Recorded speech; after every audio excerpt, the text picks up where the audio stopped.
Good day, flight simmers, and welcome. Today we're going to try a flight with the Daher TBM 930 from Syracuse to Buffalo using Autopilot, ILS Approach and landing. I'm going to use little nav map to create the flight plan. So let's just take a look at the weather first of all. So you can see in Syracuse it looks clear here. This is the weather network.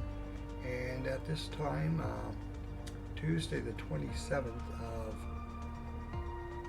February 2024, this is what the weather looks like right now. So when we leave, it'll be nice and we'll fly into some weather on the way, and it might not be very good visibility at Buffalo. So let's go to Little Nav Map and see if we can create a flight plan. So here's Syracuse and here's Buffalo. So I'm just going to move in and see what the preferred runways are here by holding my mouse over the airport symbol. And it says wind prefers runways 10 and 15 under NOAA station METAR information.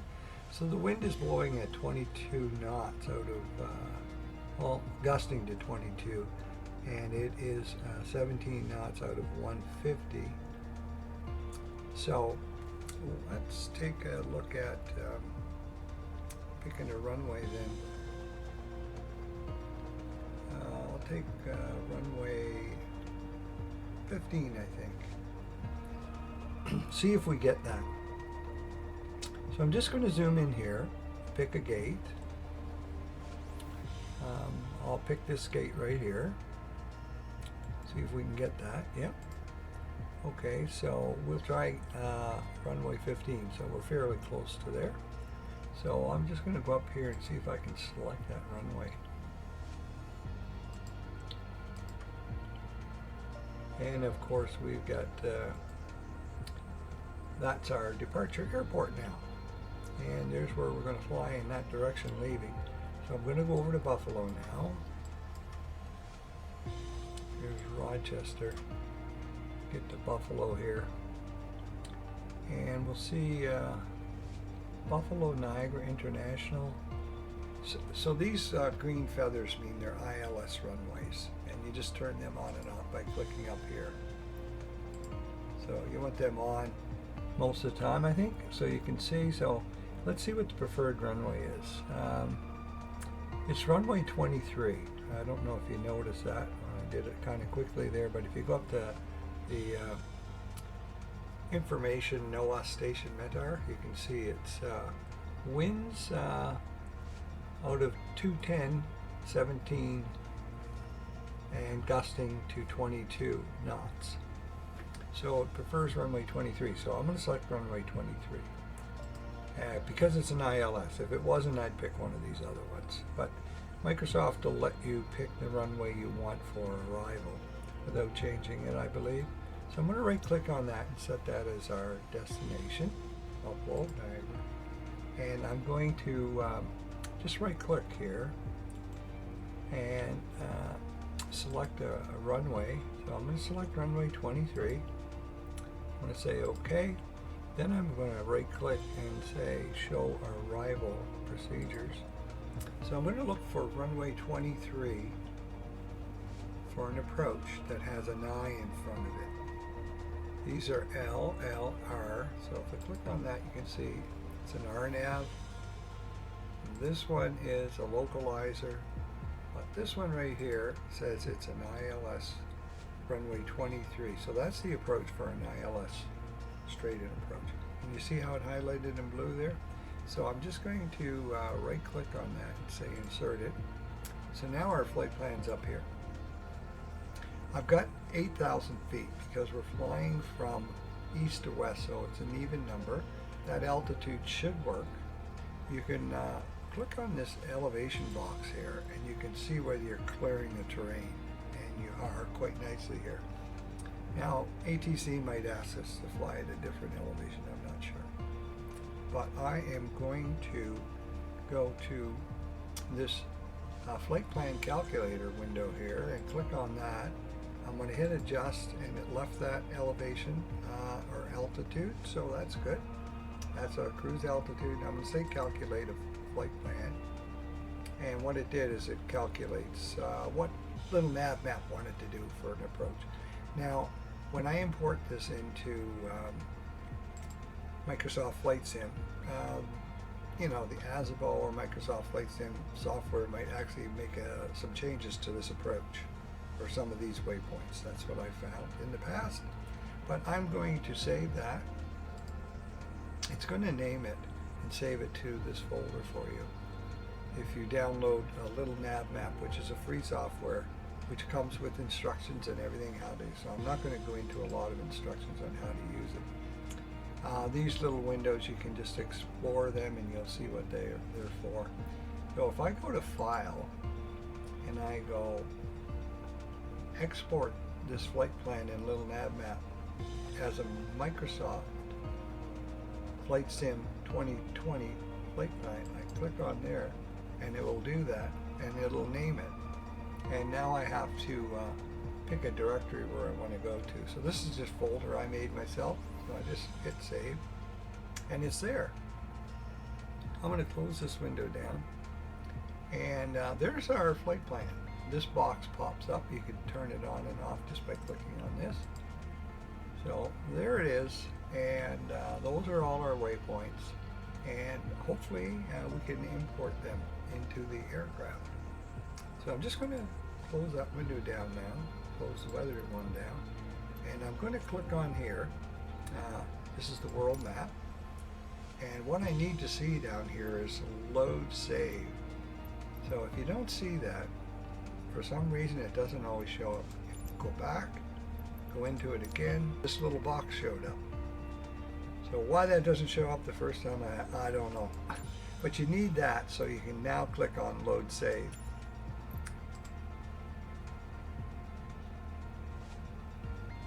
And now I want to go to the directory where the flight plan is. And this is it, Syracuse to Buffalo. So you click on that, it's highlighted here, and you open it. And now that flight plan's been imported. So I'm going to let you have a look at the nav log for a second, and there's all your waypoints. Click on the nav log, you can see we're flying at 8,000, and then you get to top of descent and top of climb here, and you got some elevations in here for you. You don't always get all of these filled in, but that's nice that they're in there. So it looks like I have to be at around 2,300 feet at waypoint KLUMP. All right. Let's close that off and hit fly.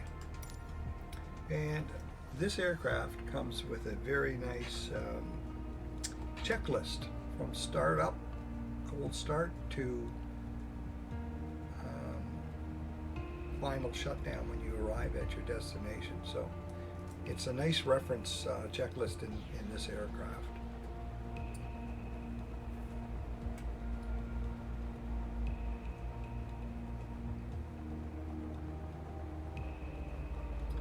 Right now, I think we're looking at the King Air here. Beechcraft, oh, Beechcraft Baron.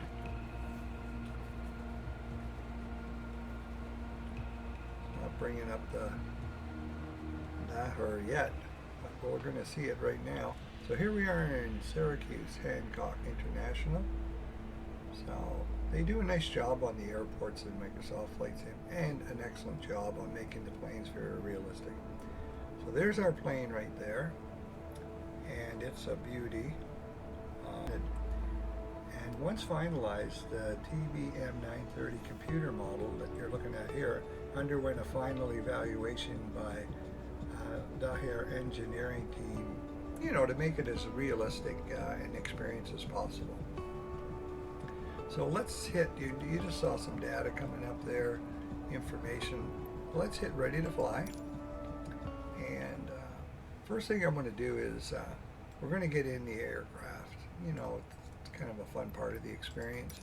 So for our captain, and which is us, and our co-pilot, you can assist me on this by looking after the telecoms. So come along and join me on this flight. So we're going to unlock the door, and then we're going to get in the aircraft here. There we go. Going back inside. Put this lever down. Door closes, but you notice it's not locked. It's still unlocked.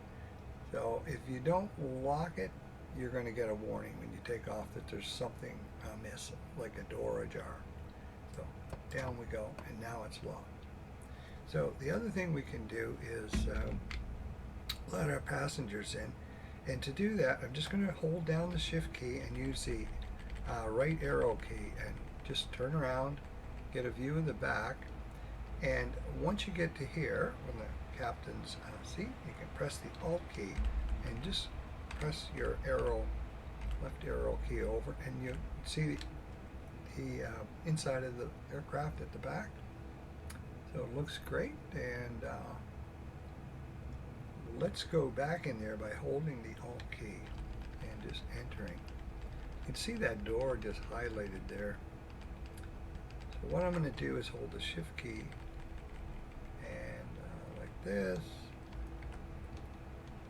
just to adjust where I'm looking, and if I get this lid up here, it says it's locked. So if I click on that, I can unlock that door, and we can let our passengers in. The steps will go down. So go outside and have a look. Everybody in, all aboard. Go back inside, and we're going to close that door. So what you have to do, unfortunately, there's a button right over here. It says for closing the door. It doesn't work. Inoperative. So just going to go a little bit like forward, and then see if I can go up and see that handle. There we go. So now you gotta highlight it and swing the handle, and the door will close. So I'm just going to back off a bit here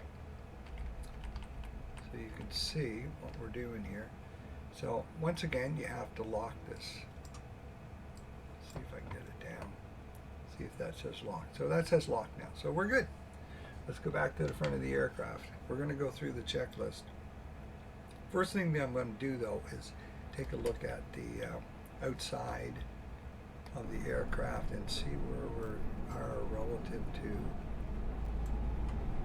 the runways that we have to go to. So little nav map. Let's look at little nav map for a second here and zoom in on where we're at here. So it looks like we have to go to the left here and go down if we get that airport runway for departure. I hope we do. All right, I'm going to close it. So I'm going to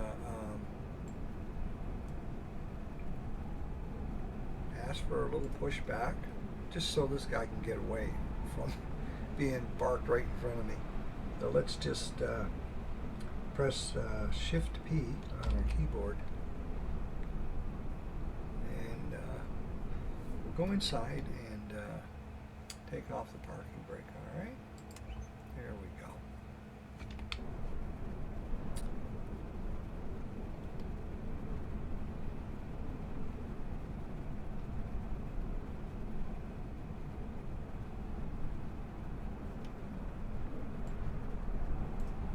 It takes them a little while to get in position for this thing to work.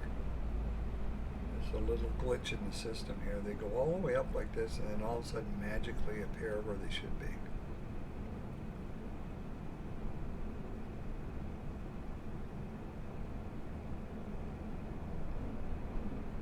But with the parking brake off, it's going to work okay. So I'm going to press Shift P on my keyboard again to stop the pushback. I'm going to go inside. I'm going to put that parking brake on again. Alright, so now I want to go through the checklist with you. So this is the inside inspection when you first get in the aircraft.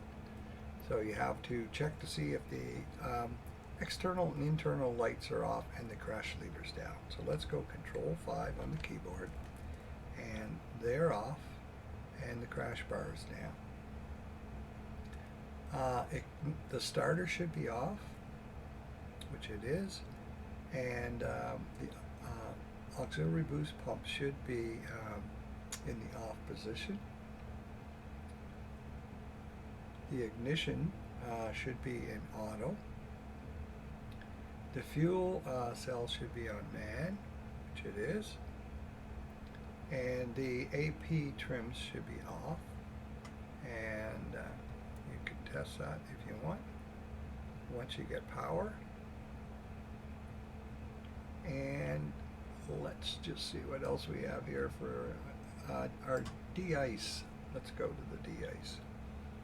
Okay, so let's go Control 1. So we've got our all our airframe ice shut off, prop ice, windshield ice off.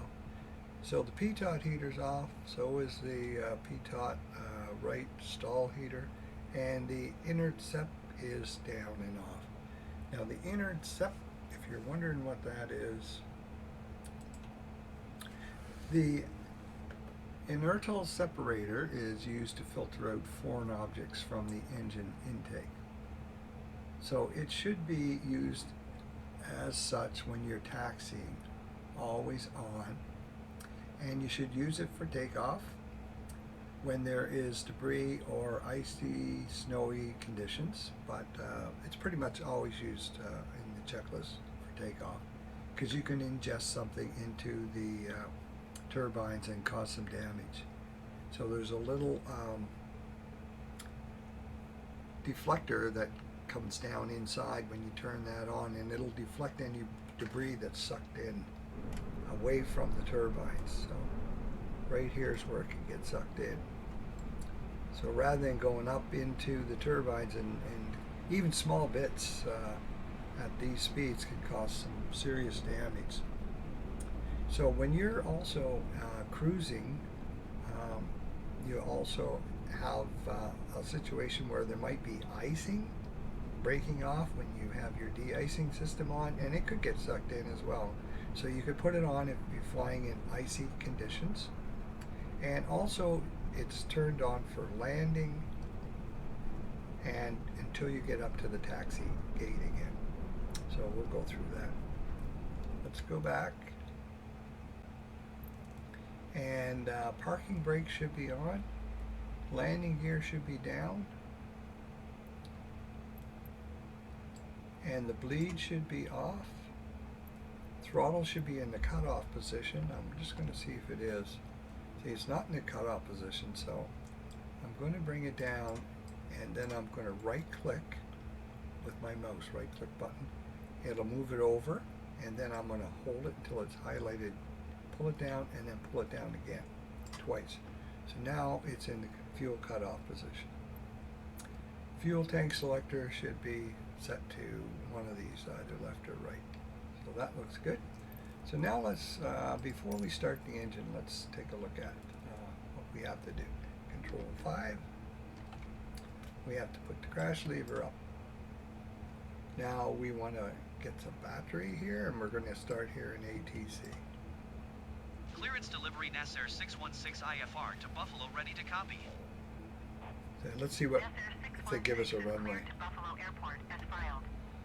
Takeoff runway 15 climb and maintain Takeoff runway 15. Departure frequency is That's what we asked for. So yeah, they didn't change it. That's good. NASAir 616 cleared to Buffalo Airport as filed.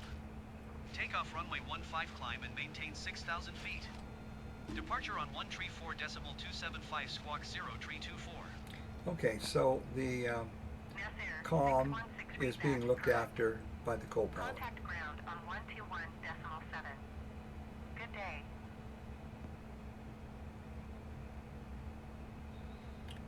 So the comm settings are taken care of in your assistance options at the beginning. You can set it up so the co-pilot's looking after changing your comm frequencies and your squawk.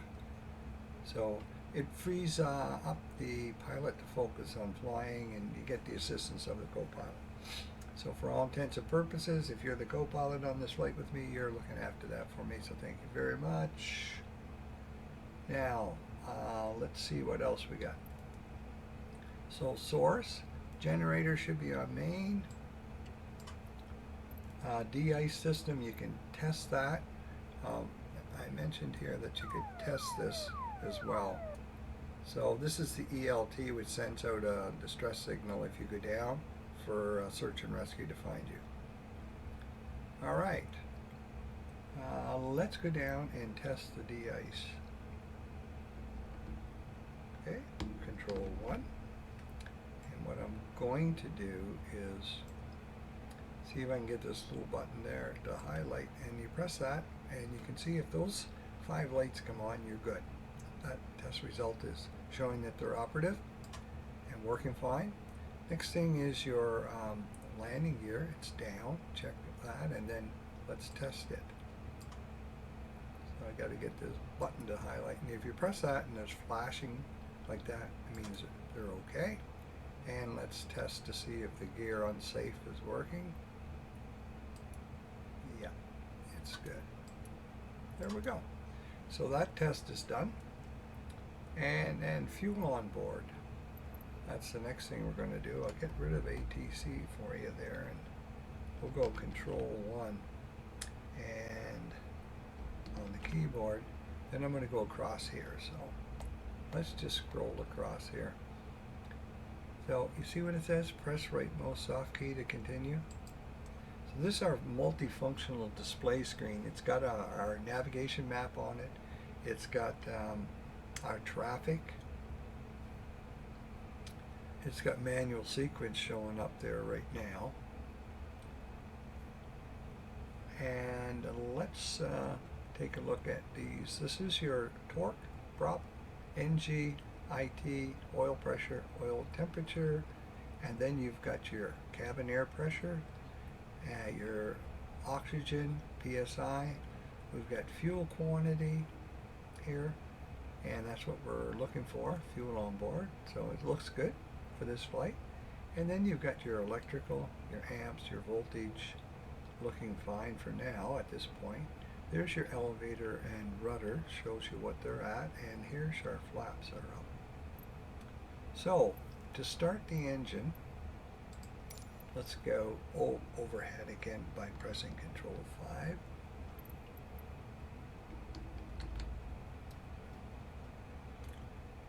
So the ignition should be in auto, which it is. Your auxiliary boost pump needs to be on. Turn that on. And now we're going to check that the propeller area is clear, which it is. Nobody hanging around there going to get injured. Go back inside. And we're going to hold that starter for 2 seconds. Then we're going to release it. So 1001, 1002. Let's go outside, see if that prop starts. Yeah, so that's good. That's a good sign. Now what I have found, if you try and auto-complete the page, an evaluation, or auto-complete an item which you can set up in your assistance, with this aircraft, with this checklist, it seems to get hung up and stuck, and I'd rather just do it the way I'm doing it. So let's go back inside. So the throttle needs to be on set to low idle. For this, the ITT we're going to take a look at. So just monitor ITT, NG, prop RPMs, and our torque. Check your oil pressure, make sure it's looking okay, and your temperature. So, you know, everything's looking pretty good here. And the automatic starter should be off when NG reaches 52. So it's up to 70 right now, so that's taken care of. After engine start, let's take a look at that. Okay, so let's go overhead again. Control 5. And we need this to auto. Auxiliary boost. There we go. It's in the on position right now. We turn that to auto. Fuel select needs to be auto. The AP trims need to be on. Turned on. And generator needs to go to main. Not sure if, yeah, there's standby, there's main. And our bleed needs to be auto or max diff. So control 1, let's put the bleed onto auto. All right. So before we taxi, we're going to, like I said, put that innards up on. So I'm going to turn that on. We're going to check our flight controls. So I'm just going to back off a bit so you can see what they look like here, and that they are, you know, free and moving properly, no restrictions, or make sure that they're working okay. And our flaps need to be up, so we can see they're up right here. Flap lever up. Taxi lights need to be on. First of all, I'm going to feather the throttle twice, which is one of the requirements of the checklist, to make sure that's able to be done. So let's go control 4. So I'm going to hold this and right click with my mouse on it, and now it's over here, and then I'm going to hold this and pull it down once. Alright, and then go back, and I'm going to try it one more time. So you pull it and pull it once, and push it back up. Do not pull it down a second time, or you'll do fuel cut off and you'll shut off the engines. And once you get it back there, just use your right mouse button again to get it back here. So that's done, and taxi lights need to be on. Control 5. So let's turn the taxi lights on, and the parking brake needs to be off. Now when you take the parking brake off, it's going to start to roll, so get yourself ready for that, so you don't run anybody over. So let me just go control 1 here. So we can adjust the temperature, the fan speed, and warm it up a little bit. It looks like it's very warm here today. For February, this is just a real heat wave moved into the Buffalo area. That's why you probably got those thunderstorms that they were predicting. I will take a look at this just for a second. This is the map here for traffic. The traffic button's clicked on. So if you click on that, you're going to get that. And you're also can adjust, like, this will alert you if there's traffic within a 24 nautical mile range. You can decrease that down to 12, but I'll just leave it on 24. The other thing is, your flight management system needs to be on FMS. So this is your soft key for your active nav. So if I click on that, it goes to Loc 1, Localizer 2. So you want that on FMS. And you can see we got some wind here information. Right now it's showing no wind because we're on the ground at the airport here, but to get that on or off, you just hit the settings, and you can flight management settings right here. Okay, there's where I needed to go. Sorry about that. So wind is, you got some options here. Option 1, 2, and 3. So if you leave it on 3, you'll get more information. And let's just go back for a second. You can see that angle of attack is on here.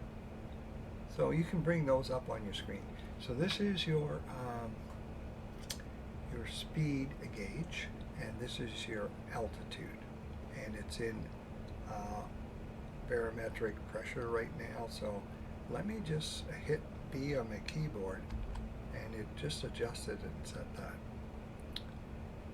So altitude units, if you click on that, you can change that to meters, inches, or HPA. You can change this from inches to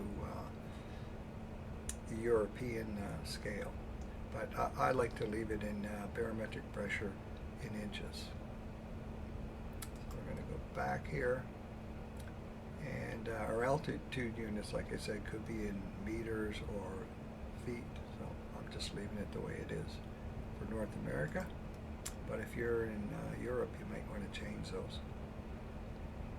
All right, let's go back. And the other thing I want to do here is bring your attention to, by pressing Control 4, this screen right here. So right now, this button is highlighted, so that's primary flight display. So this is our primary flight display, and this is our multifunctional display.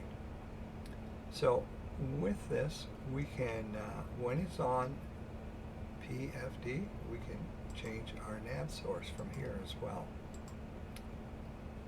All right, and we can turn on our speed bugs.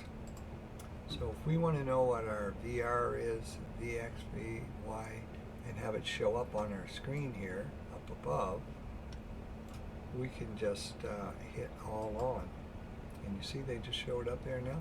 So we're going to see them as an assistance when we're flying. Alright, so I can just hit back now. And the other thing is you can do minimums. I'll set minimums to 400 just for the sake of setting it, but if you know the minimums at your particular runway and you look them up, that's how you'd set them. You just press enter, and then you could be advised. Alright, so let's go to the multifunctional display by clicking on this button. So here we have weather, our map, our flight plan. Let's take a look at our flight plan. So you can see our flight plan got entered, and there's all our waypoints, and there's our altitudes. So when we get there, we're going to have to go down to this altitude. But ATC should be telling us that as well. Now here you'll get some cautions, like your parking brake's on, your stall, no heat, your PTOT heat. So what I'm going to do is I'm going to turn those on right now, and those will go away. And it's also going to say the inner SEP is on. Now if you leave that on and this gets too high, you can just turn that off. We're going to turn that off when we get airborne. Okay, so now let's go to nav. I'm not going to go in, there's a lot of information in these, but I'm going to nav right now to show you that the transponder's already been set by the co-pilot. There it is right there. And the audio and radios now, we're going to set those. So we're going to click on nav 1, and this is probably the standby frequency right here is probably the frequency we want. Let's just go look at the runway we picked. I'm just going to zoom out until I get over here to Buffalo. So it's 111.30. So for some reason they usually put it as a standby. So now in order to get that as the active one, you have to transfer it. And if this was incorrect, this is how you'd enter it. 111.30, and then you just hit transfer. So now if I go back here, you can see that that's the active frequency, and it's showing on top in white here. So let's go back to our flight plan, which we're going to refer to during the flight. Now for weather here, because we're going to fly into some weather, if I go over to the co-pilot's display screen here for setting things up on flight management system, you can see it's on primary flight display right now. But if that's a default, it'll always come on to that. Switch to multifunctional display screen, and now I've got these options. So I'm going to try and find the weather and see. When you're on the ground, it's not going to work until we get in the air, but for now I'm going to set it up. I'm going to turn on the radar, the standby, and hit weather, and I'll say okay. Just gave me a caution there that we're not going to see it, but right now out to 20 nautical miles, we'll see what's if there's any precipitation or thunderstorms, snow, etc. should show up. All right, let's go back here and bring down our checklist. So, intercept up on, flight controls checked, flaps up, throttle feathered twice, taxi lights are on, parking brake off now. So let's just taxi on out to our runway. Okay, we should start rolling shortly, and I'm going to announce that we're taxiing now.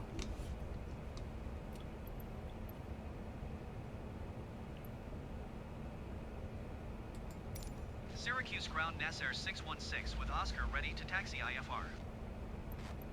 NASAir 616 taxi to and halt short of runway 15 via taxiway Delta. Contact tower on 120.3 when ready.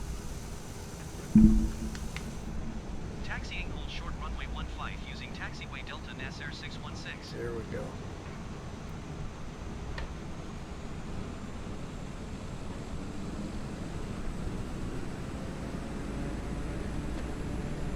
NASAir 616 hold position. Caution other traffic. NASAir 616 hold position. Caution the icon on the taxiway. Hold position NASAir 616. NASAir 616 hold position. Caution other traffic. NASAir 616 continue taxi. Roger NASAir 616.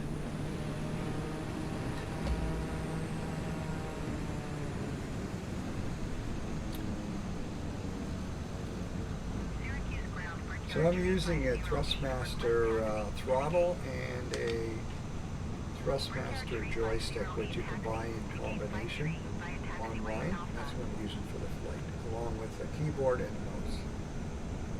And I have buttons programmed on my Thrustmaster throttle and joystick. So you may see things happening and not see me touch the particular switch, and I just use my buttons that I've programmed, or I'm using the keyboard.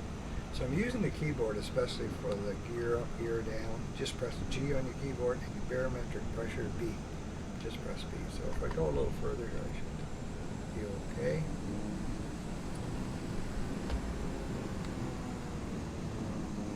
Syracuse Tower NASAir 616 ready for IFR departure runway 15. I'm going to do NASAir 616 4 line up. 29.67 wind 170. So parking brake on. Cleared for takeoff runway 15. Landing lights. Let's have a look at our landing lights. Cleared for takeoff runway 15 NASAir 616.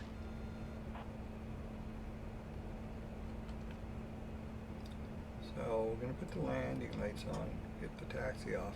I already put the parking brake on. You didn't see it because I just pressed the button. Navigation lights, put those on. Our strobe lights, put those on. You can put the pulse on if you want.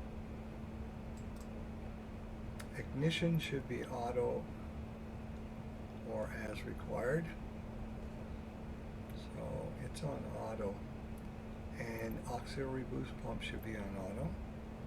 It is. Let's see what else we have to do here. Fuel select should be on auto. This is just double checking things for safety reasons. De-ice system as required. So let's just go down and have a look at that again. So the weather is pretty warm here, so we're not going to need de-ice right now.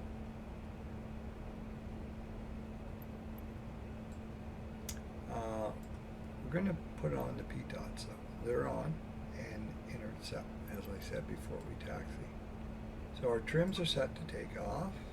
Control 4 on your keyboard will bring that up. So here's your trim, and you can just adjust it by holding your mouse on it and just scrolling it. So we'll set that to 0 for takeoff, and our flaps need to be to take off. So we'll just put them down right here. See them right there. And our altimeter, we need to check our altimeter and our altitude. So let's go control 1. And let's check the barometric pressure by pressing B on the keyboard. It just changed again. So let's set our altitude at 8,000 feet by pressing Control 3. And you watch the altitude will go up here, this altitude indicator. So I'm just going to go to 8,000 by scrolling with my mouse wheel and do it as quick as I can. Get up to 8,000 here. See, we got our master warning on because I've got the parking brake on. Alright, and I'm going to do the vertical speed now too. I'm just going to set that to climb at 1,500 feet per minute rather. So I'm just scrolling on that, and it's showing up right here on this speed gauge here. So that's showing our current altitude. So that's the runway altitude above sea level.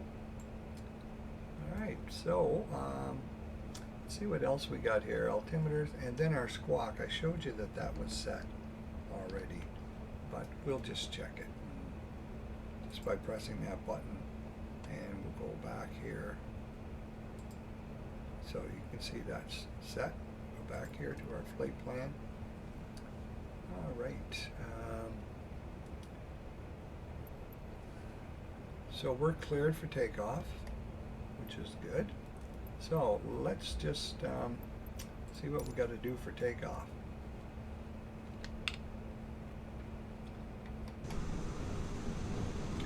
Just got to take the parking brake off.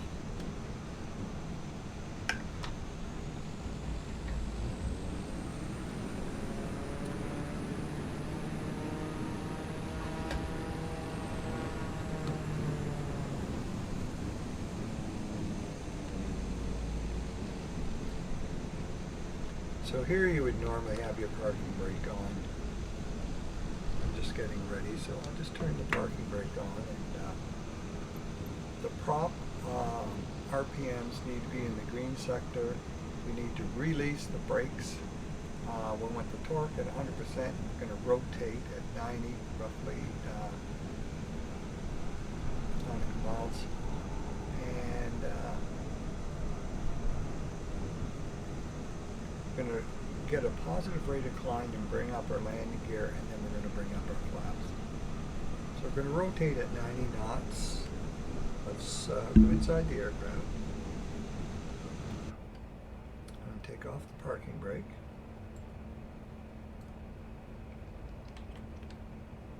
There it is there. And I think we're ready to go, and we'll watch our speed here.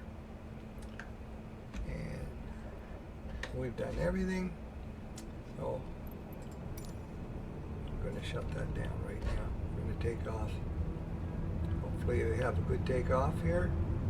Just going to get you outside so you can see what's going on.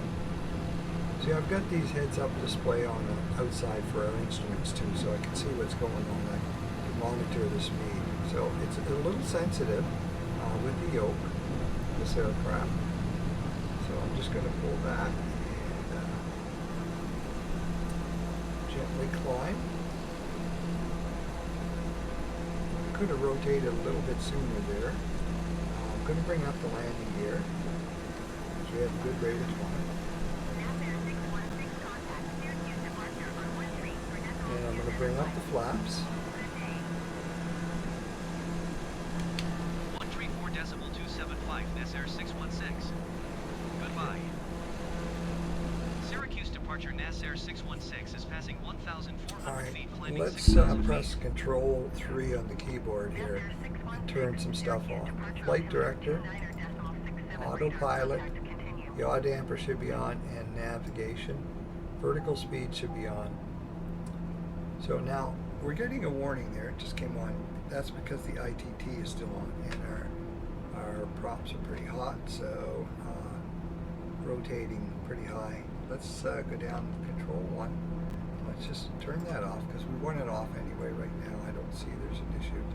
But that's what the ITT warning, if that's on, it's going to cause, because it deflects air into the engine, it can heat up. It's not getting cooled enough. So once I put that down, it cools So you can see we're climbing. So here's what we're going to look for on our primary flight display.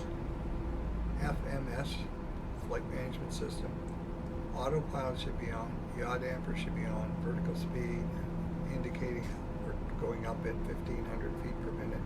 Our altitude should be in white. There's our altitude right now. So here's, this says manual sequence. So that could be, once we get to a certain point, we may have to actually manually go to a waypoint. Let me have a look here. Climb and maintain 8,000 feet in SR 616. I'm just going to see, so it says manual sequence right here. So what I'm going to do is take a look and see if it's following the flight plan, which I don't think it is. You can see, because it says manual sequence here. So we now have to go to this waypoint here. So in order to do that, I'm going to go Control 4. It's flying okay, so the autopilot's working, and it's keeping it going in a straight direction, but it's not following the flight plan. So I'm going to go Control 4, and I'm going to just hit this waypoint here, and go direct to activate to that waypoint. Let's just see if it does that. Okay, so the plane's going to turn around now and go to that waypoint. And I'll make any other necessary corrections as required. But I'm going to go out, bring up a little nav map first of all and see what the heck is going on out here. Okay, so we should come back to here and start flying up this way. So basically what happened is we took off runway 15 and it wasn't really in the flight plan connected to this. They want us manually to do that, the way the flight plan was entered into the aircraft. Not the way we necessarily had for Microsoft Flight Sim. But this should come around and go to that waypoint, and then we should be fine. You can see it's climbing okay here. So let's back and go in the aircraft, and let's just see what we have to do here for our checklist after takeoff. We want to make sure our landing gear is up and our flaps are up. So I'm just going to take a look at that. Our landing gear is up, and our flaps are up. Our torque looks good.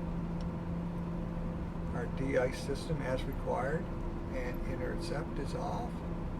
So, you know, we're doing okay here. And of course our landing lights have to be on. You can just double check that by looking up here.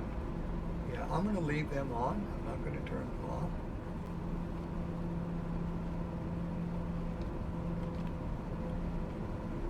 So for climb, we want to make sure our altitude is set. Don't forget you have to have that set, or it's not going to climb to that altitude. And now this is turned green, which means we're leveling off, so you can watch your airspeed. You might increase your airspeed too much if you, once you level off, if you don't bring your throttle back a bit. Make sure your instruments are working okay up here. Control 3. In this area of the cockpit, you want to make sure that your altitude is on now, flight director's on, your autopilot, your yaw damper, your nav, and that they are working okay to control the plane. So the plane is flying on autopilot right now.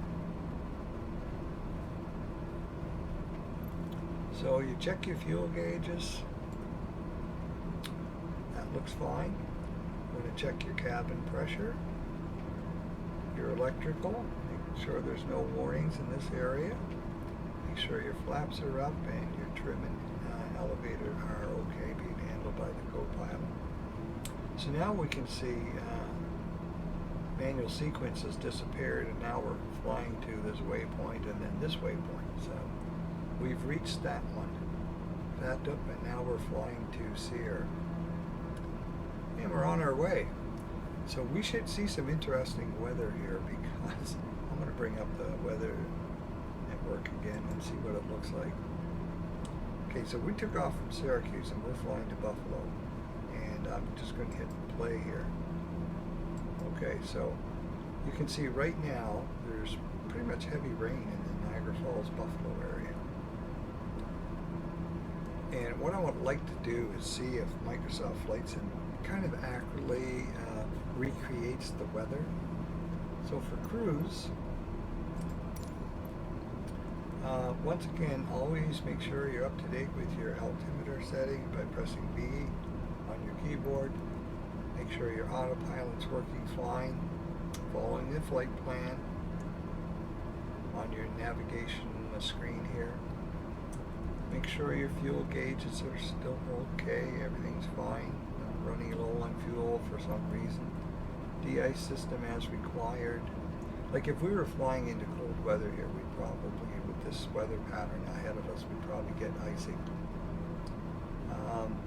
Intercept is off, and landing lights, I'm going to leave them on because we're below 10,000 feet too as well, so there's no harm.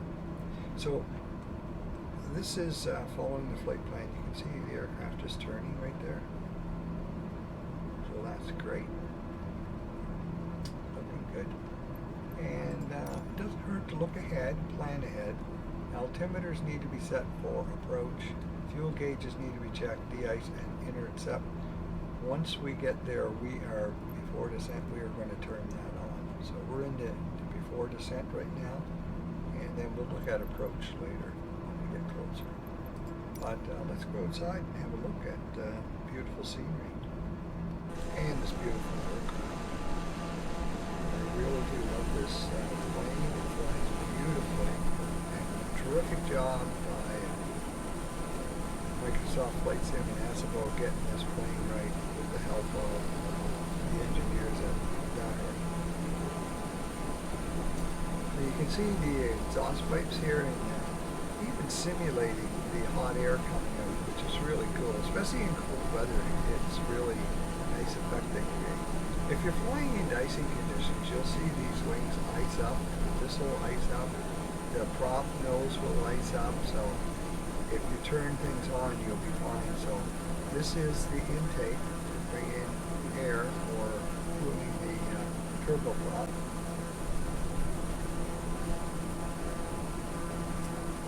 And a little bit of turbulence because I have turbulence turned on in the settings. So kind of make it as realistic as possible.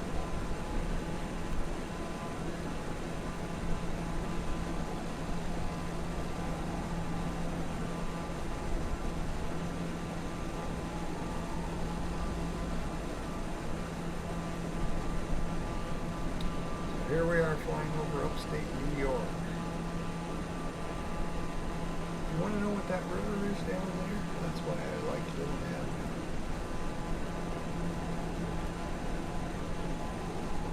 That's the Seneca River. And we just flew over Maloney Island. And you can also monitor your progress. So we're going to fly up by Rochester here. Rochester, New York, and then on into Buffalo.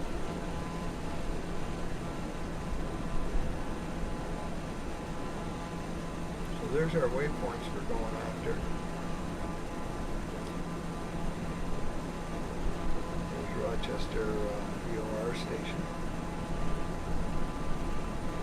You can put your mouse over this stuff and it will tell you what it is.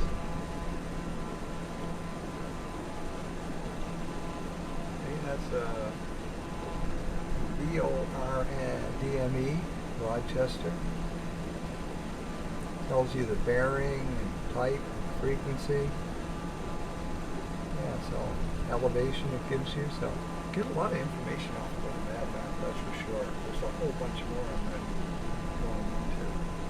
But I have this button highlighted, this window here, so that the plane will show up.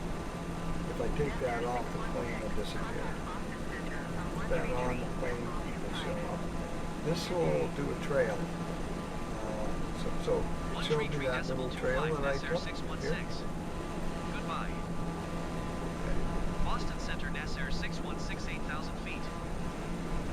Nasser 616 Boston Center, altimeter 29.65 radar contact. Continue to contact. this will center the aircraft in this window. So I'm just going to go back and listen to what ATC said there. I think they gave us the altimeter and just told us to continue. So let's go inside the aircraft for a second and see if our barometric pressure is okay. So it says 2967 right now. And now it's 2965. So that affects your altitude reading on your scale here. You need to have that accurate for flying. So you're flying at the proper altitude, and also when you're landing, so the plane knows what altitude is at. So there's where we were, and now we're heading to Condu. I'll turn off this ATC window.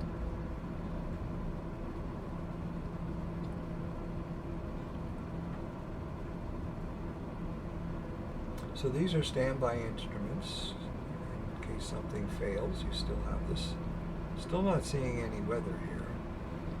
You know, no precipitation. So you more or less have to be at the same altitude as the precipitation.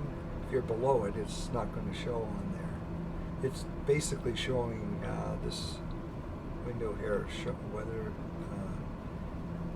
split screen area is showing whether you're flying into precipitation at that altitude. So we'll take a look at the weather again. Where are we at here? Little map. Let's take a look. Okay, so we're coming up to Rochester. Contact Cleveland Center on 127.475. Good day. 127.475, NASAir 616. Goodbye. So you see this is going to change Cleveland now. Center, NASAir Clock 616, change. 8,000 feet. Thank you for changing that, co-pilot. NASAir 616 Cleveland Center altimeter 29.64 radar contact continue. All right, we got radar contact with us. Yeah, let's look at what the weather's like at Rochester right now. Okay, so it's still clear at Rochester. Let me just update this. Okay, it's going to pass through Rochester. So we should see it. We should see that weather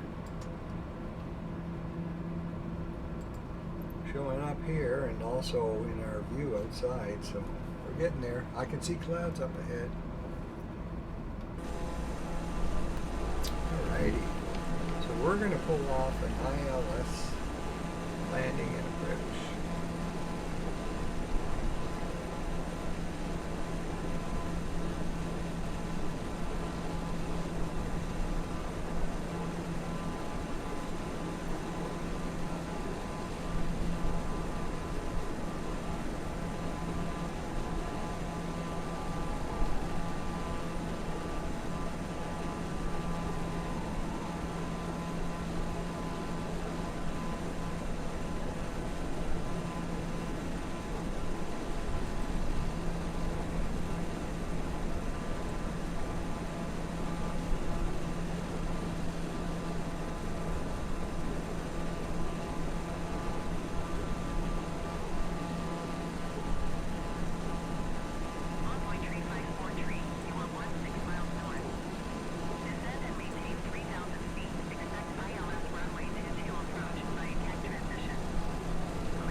as we get close to Buffalo, we are going to be doing an instrument landing system approach. The ILS provides both vertical and lateral guidance information for pilots to allow safe landings to touchdown. The ILS sends information to instruments in the cockpit so that the pilot can maintain a predetermined flight plan to the runway with low visibility. So ILS is one of the best guidance systems you can use in very low visibility to make a safe landing. So when we get there, we will be looking at trying to pick out the glide slope. If you're doing an RNAV approach, you're looking at the glide path. So there's a little difference in terminology there. We're going to be looking for a glide slope here.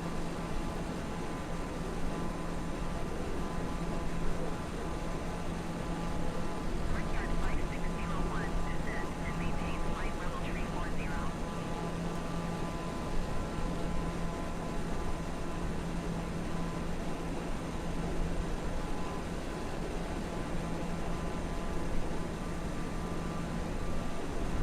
So the ILS approach is going to allow most general aviation pilots to land in as little as a half statute mile visibility and as low as a 200-foot cloud ceiling. So there's basically three or several actually components that make up the ILS system. The main three are the localizer for horizontal guidance, the glide slope for vertical guidance, and the approach lights on the runway. Also, maybe included could be marker beacons. So that's not always there. But the two main things are your localizer, horizontal, and the glide slope.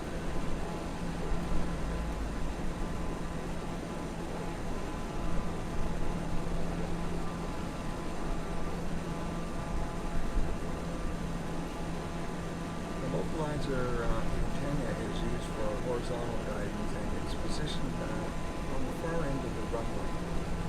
The localizer transmits signals on 108.1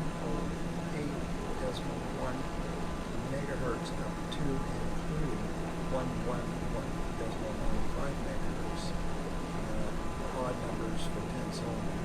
Localizers have an adjusted course width, so the course is 700 feet wide at the runway threshold.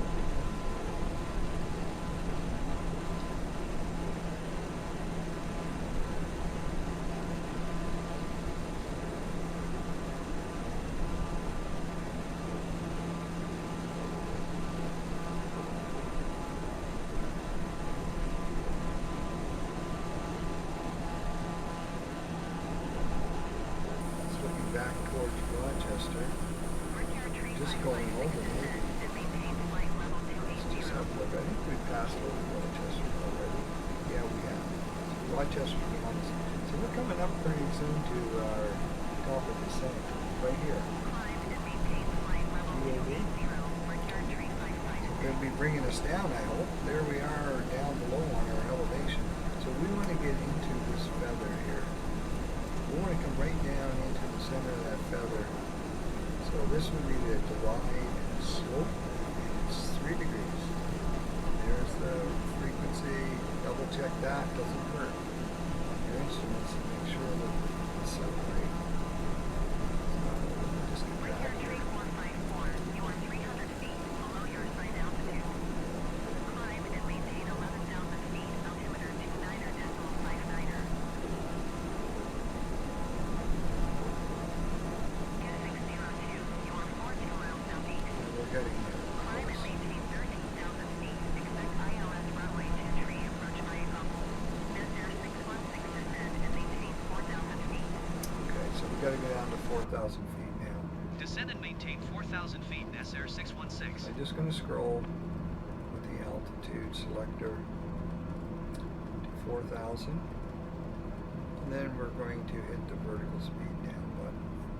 JetBlue 2602. Highlight it, you are 41 miles it lights up, southeast.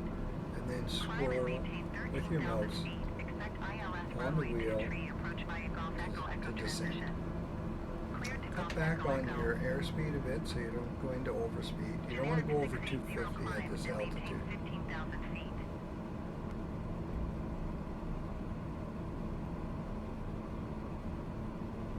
Air 616, contact Buffalo approach on 126.5. Good day. 126.5, Air 616. Goodbye. Buffalo approach Air 616 is at 6,900 Now I'm just feet, looking descending at this, 4,000 and I'm feet. not sure, but this is something that they may have added when I imported the flight plan that I didn't necessarily ask for. It looks like the plane might be going to do this and come around for an approach like this.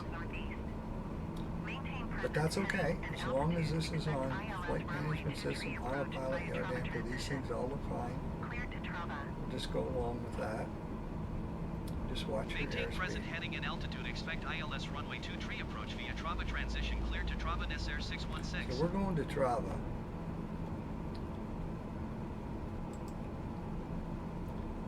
Yeah, okay, so that was in our flight plan there, Trava.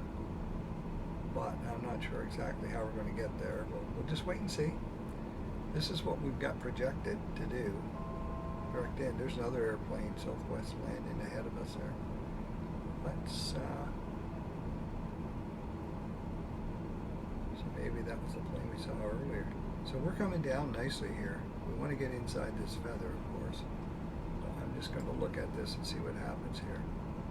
See if we do this. I don't think so, but looks like it's going to go to Trav and go right in. Air 616, you are 17 miles northeast of Buffalo. Contact Buffalo Tower on 120.5 when inbound. That could just be our go-around holding pattern. Tower on 120.5, For a Air missed 616. Buffalo Tower, Air 616, 17 miles northeast inbound ILS runway 23 approach. Air 616 Buffalo Tower. Altimeter 29.58, wind 211 at 9er. Just going Cleared to have a look ILS at this. runway 23 approach. We'll nav map, see what we're at here. Cleared ILS runway 23 approach, Air 616. Okay. I'm looking to see if this is going to switch to LOC1, localizer. So, let's have a look here. Altimeter set, and entered set, icing as required, fuel check, landing lights. So, let's turn this on now for landing. And our landing lights are okay. I'm going to check our barometric pressure. It just changed. Just going to go through the checklist anyway. Landing lights are on. Okay.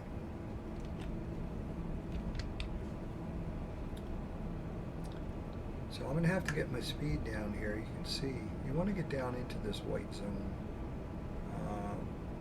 for your approach, and then for our landing. We're going to actually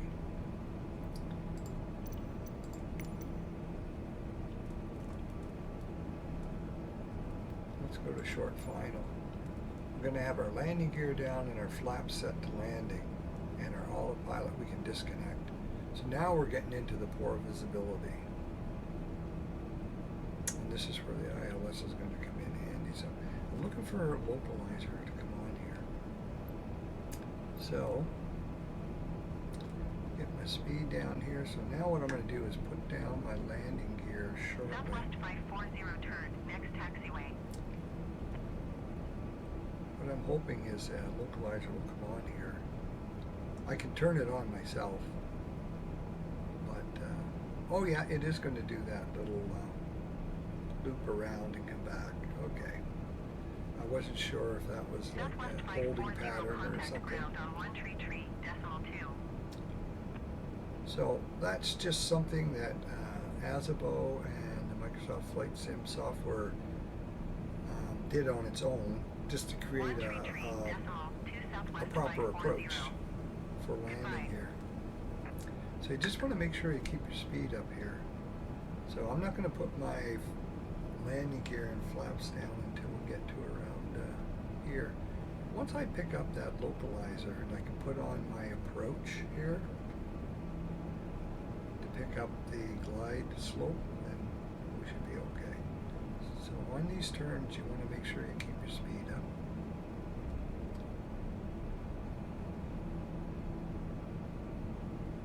So I'm watching these instruments, I'm watching these, all part of the checklist. Set my barometric pressure again. That can change.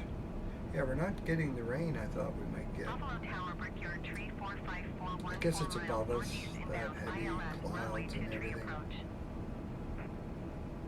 Brickyard Tree 454 Buffalo Tower.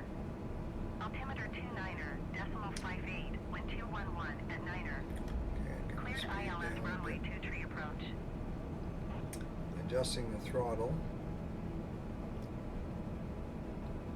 For your heading bug, if you want to get that heading bug to point in the direction of your nose in case you have to switch to heading mode, you just right click on that heading button and boom, it lines it up with the nose.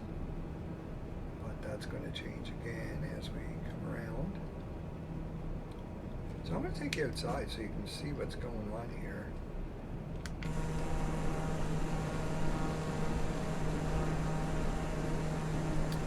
There's our checklist for our short final. Make sure you keep your speed up. We're going to try and land at 85 knots. I'm going to go back inside the aircraft. So everything's looking good so far. I'll line that heading bug up again once we get lined up here. Right about there, or shortly after, between this waypoint and the next one, we should switch to localizer on its own. If we don't, like, you can just hit this button to turn it to localizer and it'll find it if you're close enough anyway. But I have to put on this. When I put on the approach mode, the nav mode should turn off. That's what you can expect to happen. Alrighty, let's see how we're doing here. Okay, getting my speed down a little bit now.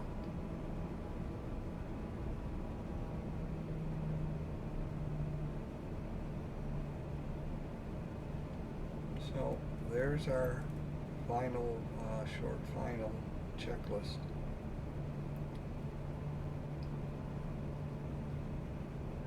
You want to make sure your speed's down in order to put your flaps down. You don't want to be going too fast.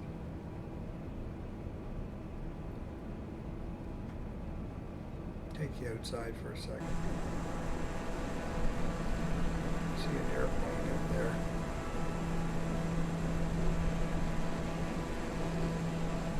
So, you know, the weather's probably fairly accurate. You know, looks pretty good. It's supposed to be live weather. Take you inside again. Clear to land runway 23, Brickyard Tree 454.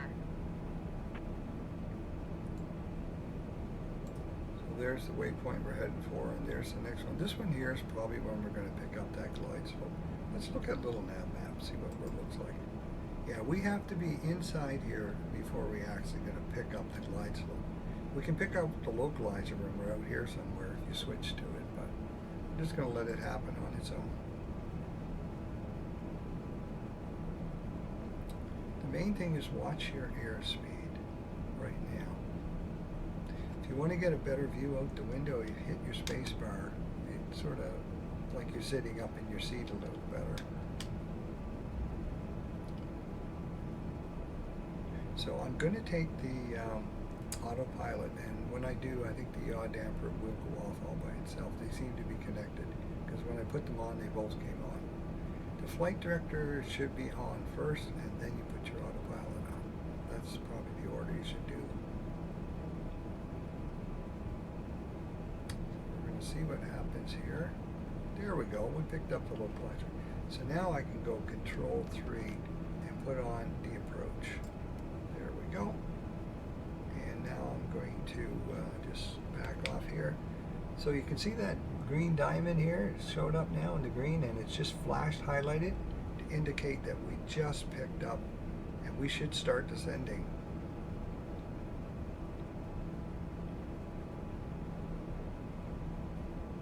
I don't know if they told me to descend, but we are descending.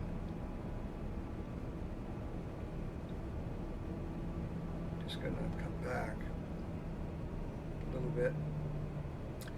You know, I thought we had to be at a lower elevation, but they told me 4,000, and I might have missed it if they told me to go lower, but we still did pick up, so probably at the proper altitude. Let's have a look at here. Yeah, see, we're just entering nicely, so that was a good altitude to be at. Sometimes it's 3,000 and yeah. Okay, so I'm going to put down some flaps and landing gear now. So I'm just going to put down the landing gear. And the flaps, I have to get them down to landing, so that's full down. So just come back on my speed here. So flaps, first set of flaps down.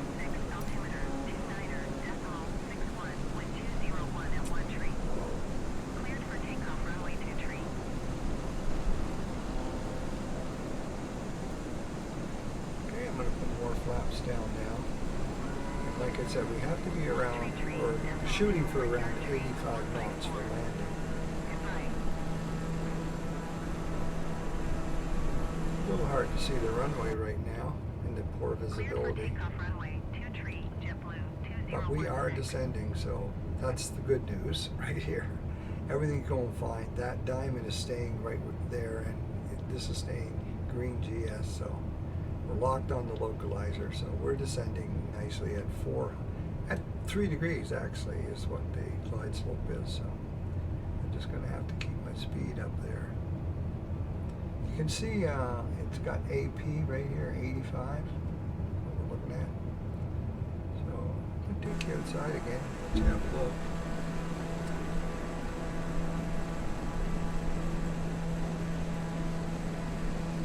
I'm going to put reverse thrust on when we land. So I've got a button programmed on my Thrustmaster throttle. When I hit that button and hold it, it'll put the reverse thrust on and hold the reverse thrust on until I release it. So once you put it on, you have to give it some throttle in order for the props to spin in reverse and slow the aircraft down. You can also do some braking. There's no spoilers on this aircraft, like you have on some of the larger aircraft. So let's go inside and have a look. Everything looks good. I'm going to check the barometric pressure again. See, it just changed there. So, you know, that helps the Autopilot know what altitude you are for this glide slope. So make sure you keep that up to date. So we're doing good here, actually. So the runway, maybe that's it right there. A little hard to see. Let's see about the wind here. See, there's the wind. Let me go control one here. There's the wind, 27 knots blowing us. That's why the nose is pointed that way a bit. Cleared to land runway 23 Nasser 616.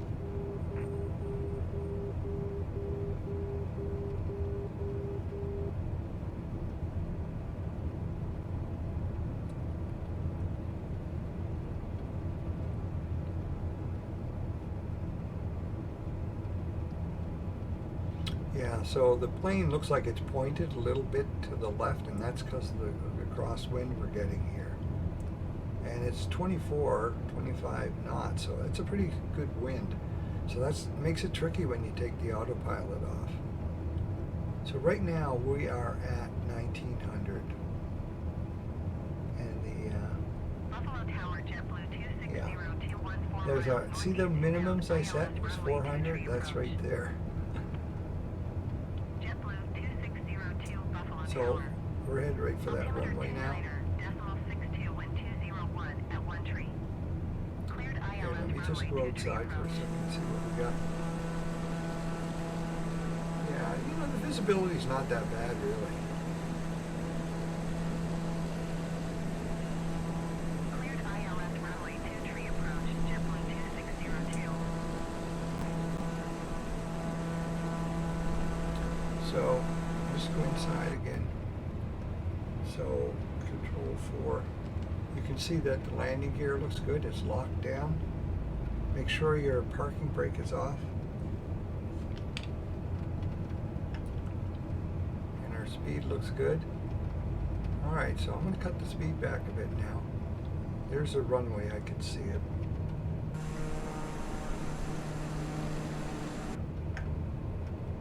So, just going to let the autopilot control things for now because of the crosswind and the buffeting that's going on right now. And then I'll just take it off and see if I can pull off a good landing in this wind.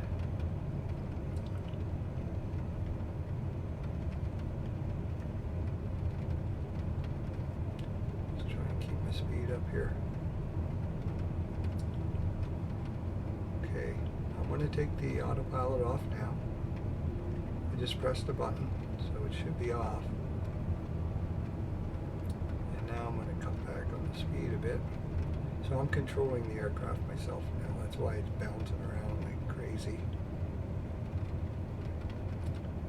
So I'm going to see if I can bring it down as softly as possible.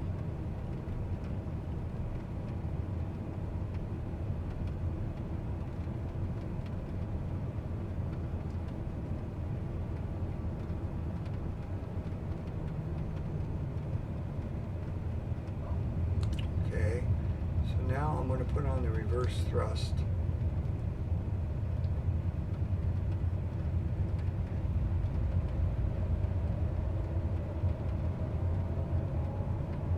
And that pretty much slowed us right down.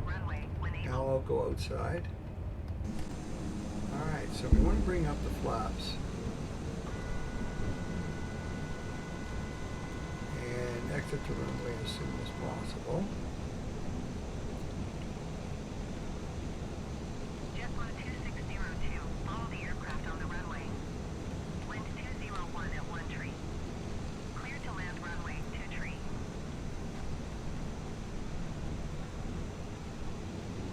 Clear to land runway 2 tree. JetBlue 2602. Okay, so NASAir 616 contact ground on 1 tree 2. 1 tree 2 NASAir 616. Goodbye. see if we can, Buffalo Tower United 2 tree 6528 miles so west it sort of gave me ILS these runway markers to 2 turn approach. off here, so that's why I did.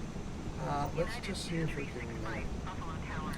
get to Altimeter 29er, decimal clean 62. ground here. Request taxi to the Buffalo gates. ground NASAir 616 taxi to the gate.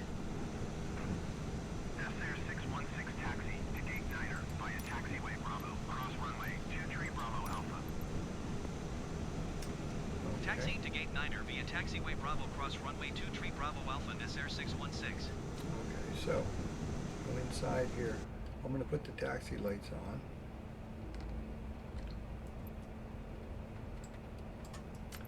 Navigation lights off. Turn those bolts off. Nav off and the strobe off.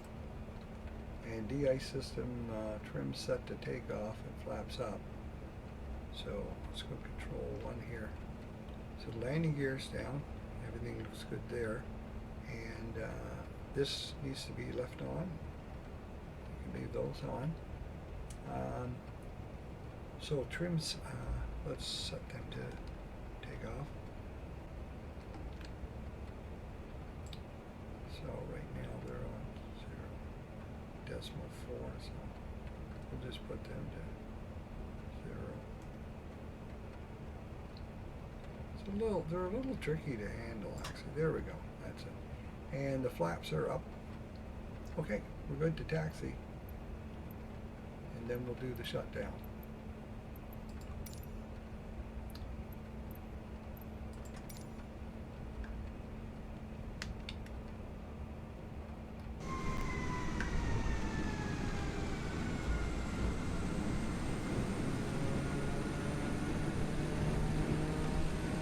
It almost seems like I'm on the runway here, but I guess it's closed right now, so they're not too concerned about me turning on. But I'm going to turn right here.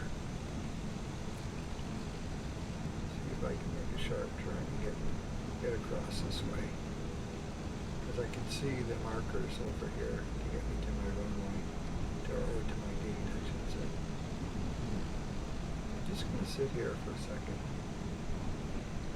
Anybody's way. I'm just going to take a look at this again. Taxi to gate 9. So the nice thing about the nav map is it should be showing us right here. I'm going to turn this off now. It should be showing us where we're at. Just going to give it a second because there's a little bit of a lapse delay in centering the aircraft.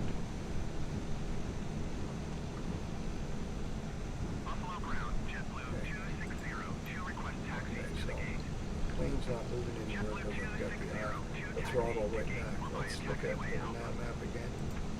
Okay, so I want to zoom in, and they said gate 9. So there's gate 9 right there. So that's nice to have. So like we're probably going to go. I think we would go straight here, but maybe they don't want us to cross the runway there. So we're probably going to go over here like this and down to gate 9. So I'm going to let you look at that while we are doing our taxiing. This will center up for us in a second. So let's just go ahead and start following our little blue markers here. Those markers, you can, arrows, chevrons, whatever you want to call them, ribbons, you can have those in your assistant settings turned on. So it will help you in some of these really large airports in the dark, if you fly in at night, find your way to the gate or to general aviation parking, and even to the runway that you want to take off on. So you can see we're crossing over there, a little nav map that's up on your right. So this is a short route to get there, I guess. They would notify me if they wanted me to hold up, but if you're in the aircraft sitting there, you're going to look both ways before you cross. I'm just giving you this view. You get these little vehicles in the way, there's not much you can do about it. You can actually go right through them and then just disappear.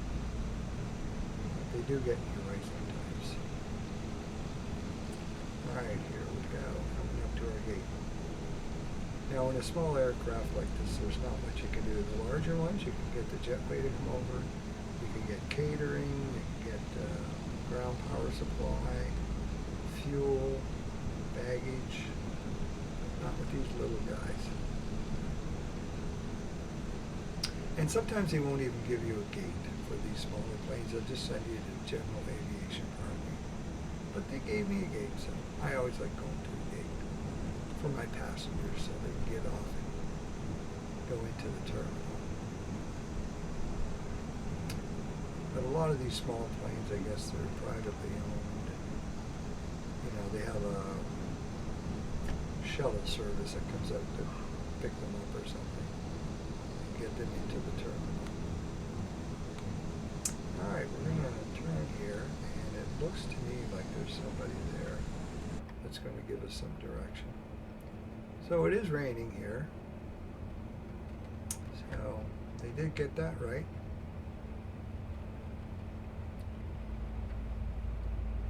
Okay, I'm just going to try and slow down a bit here.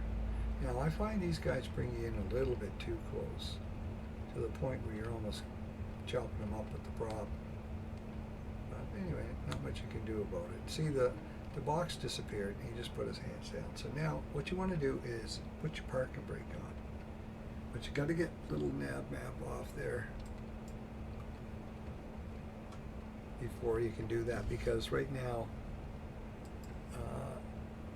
is being controlled by the mouse. So in order to get the mouse to work on, you have to close down the little nav map. Now it'll work on Microsoft Flight Sim. So I'm just going to take a look here at where the parking brake is and hit parking brake. So you can see that. And now let's go through a shutdown. We're here. Just going to get rid of ATC. Ground services, I'll click on that and you can see. So you can request fuel and power supply.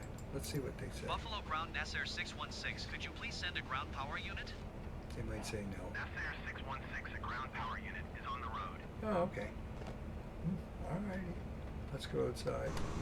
There we are. So, I mean, this guy might hook up to us and help get us some power, but he's maneuvering.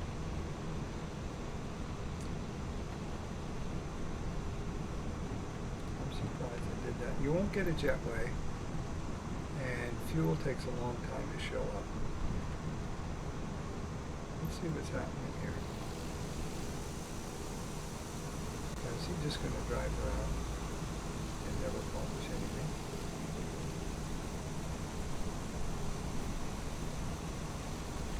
Oh, he's really fussy about getting into the right spot without wrecking our plane.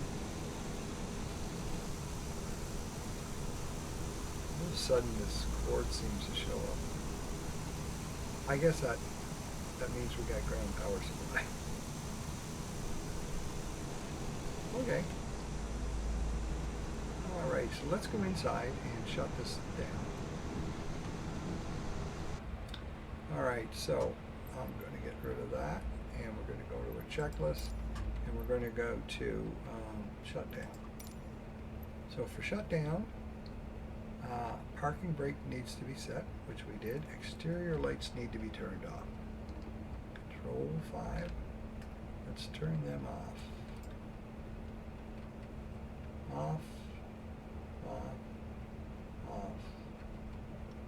So those are off. And interior lights.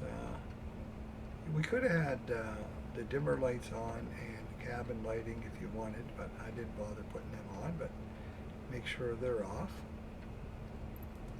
And then your fuel cell should be on manual. And these trims need to be off.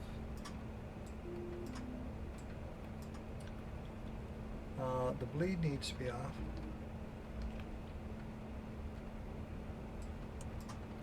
You make sure that your landing gear is down and locked okay. These all need to go off. So throttle needs to be on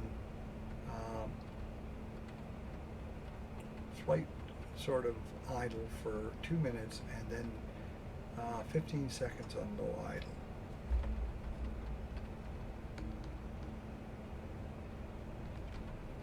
So, you know, just about that position for 2 minutes. And then low idle for about 15 seconds. And then we're going to do throttle cutoff. So I'm just going to right click on that. Just going to hold my mouse, left mouse button, and pull down once and then twice. And that should shut down the engines. That should shut down. There we go. Okay, so inside again. So intercept needs to be off. Request taxi to the gate. United 2365 There you go. taxi to gate 1 via taxiway Alpha.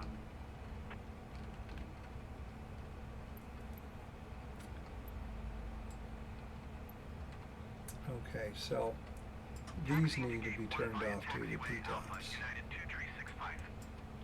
So these are all off, looking good. So now we're going to go overhead here. And this, you could have turned that on if you wanted to brighten this up, just so you know, but I'll turn that right down. And the auto boost pump needs to be auxiliary boost, needs to be off. And then the generator needs to be in the off position as well.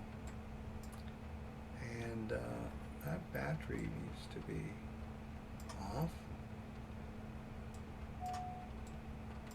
And then we can pull down the crash lever. And really that will effectively shut down this aircraft for the next flight crew that's coming on. So let's go have a look outside. Take a look at our aircraft. Yep, everything looks good. Yeah, they never did hook up a power supply there, so that's okay. We shut that off anyway, even if they had it hooked up. You would ask them to disconnect. Yeah, once the radio's off, you can't talk to ATC anymore. Alrighty. So, what I'm going to do is go inside the aircraft real quick. And let's see if we can actually open that door again.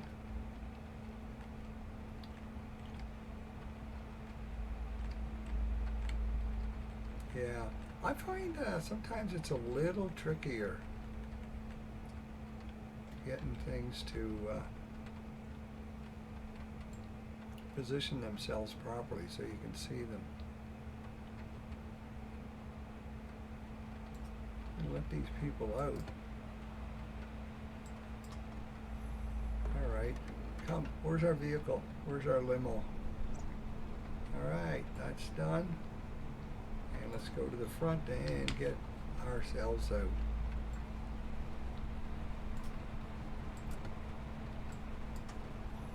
Alrighty. Okay.